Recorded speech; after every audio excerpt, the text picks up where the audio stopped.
Hey everybody, I hope you're doing well. And I just want to say that I really appreciate you for taking the time out of your day to watch this video. It really means a lot to me.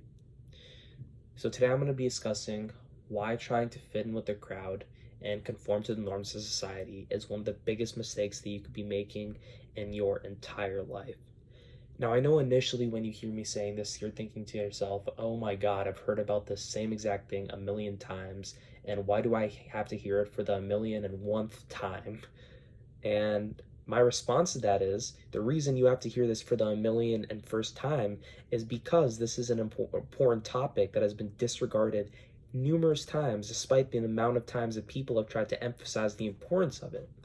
Because whenever you hear about conforming to the norms of society or that your decisions are linked to what the norms of society are in some way, form, shape, or another, you try to deny that or resist the idea of that because you have an ego.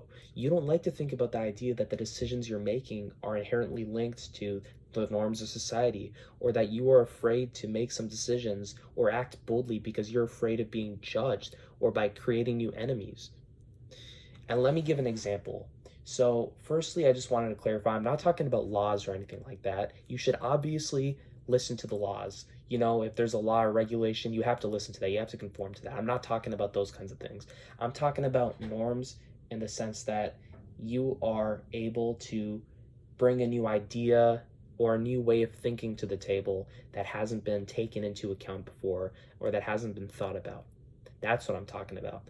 So, say you are in a business, right? And you're working with different colleagues, and there's a new problem that's come to arise.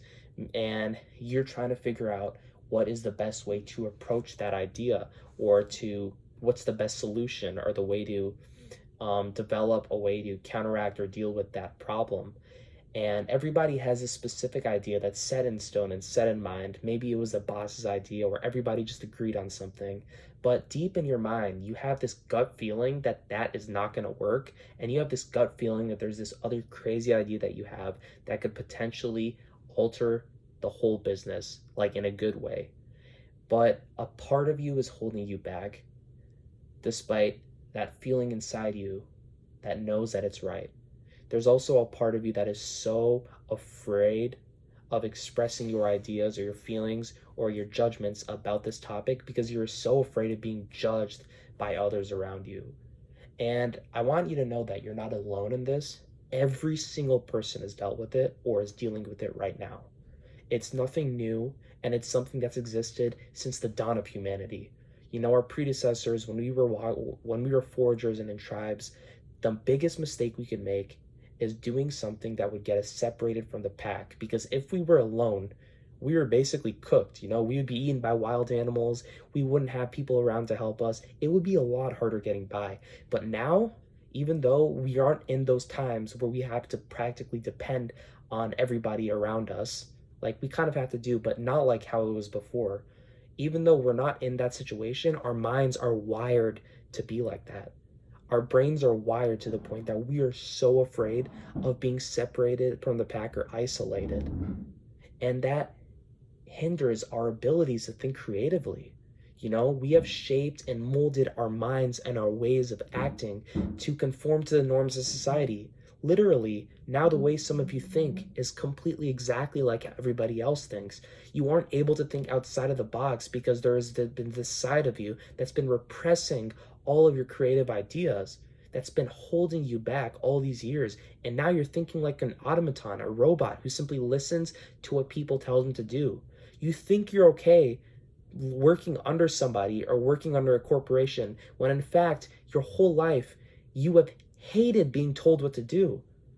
You tell yourself, oh no, I'm okay being led by somebody else. I never thought about being a leader. No, deep down, you know that you want to take the lead. You want to take charge. You want to bring out these new creative ideas, but there is a side to you that has been holding you back your entire freaking life. And because of that, you're never getting anywhere. And you may never get anywhere in your life because of that thing that's holding you back. And I want you to know that that is so crucial to take into account. I want you to know that there's still hope. There's still hope to act boldly. It's about facing that side to yourself that side that's been repressing all of your desires of success, of thinking creatively and differently from everybody else. I need you to understand that the reason why we have developed into this society where we have so many things, devices, phones, the internet, a creative environment, is because of our ability to think differently from one another. If we were all practically thinking the same exact way, or if all of our brains were wired the same exact way, then we wouldn't have all these crazy developments. Thomas Edison developed the light bulb because he was able to think differently from everybody else. Elon Musk has developed all these crazy cars and electric cars. I don't know too much about it, but I know it's because he's probably been able to think differently or in a new creative way. So I want you to understand that next time you're working in a situation, you're in a work setting or whatever setting it is, where everybody's trying to think of new ideas and you have this new crazy idea that you just have a really good gut feeling about, I want you to remember all the other people, like all these other people, Elon Musk, Thomas Edison, or just anyone in general who's made some new invention or new innovation.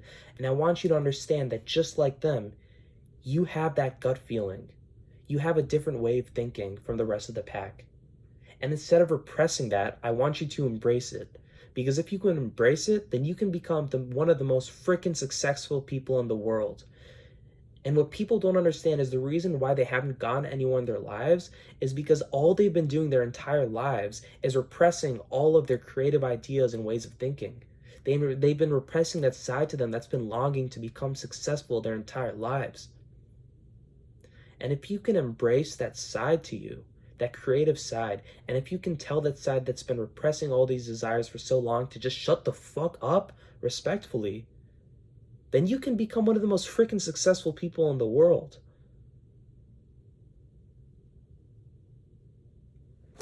Have a good night, everybody. And thanks again for watching this video.